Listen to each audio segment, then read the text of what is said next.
بندر اور ناریل۔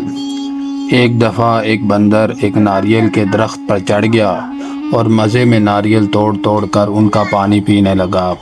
ادھر سے ایک مسافر آ رہا تھا۔ بیچارہ چلتے چلتے تھک گیا تھا اور بہت پیاسا تھا۔ اس نے چاروں طرف پانی ڈھونڈا، کہیں نہ ملا۔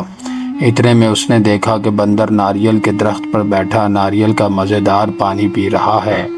پیاسے مسافر نے کہا، میاں بندر، ہمیں بھی ایک دو ناریل توڑ دو۔ بندر نے منہ چڑھا دیا اور ناریل نہ دیے۔ مسافر کو بہت ہی غصہ آیا۔ اس نے ایک پتھر اٹھا کر زور سے بندر کو مارا۔ بندر بھی غصے میں آ کر ناریل توڑ توڑ کر مسافر کی طرف پھینکنے لگا۔ مسافر ہوشیار تھا، وہ الگ ہٹ گیا۔ اس طرح اس کو چوٹ بھی نہیں لگی اور بہت سے ناریل بھی مل گئے۔ اس نے ناریل اٹھا لی اور بندر کو دکھا دکھا کر ان کا پانی پینے لگا۔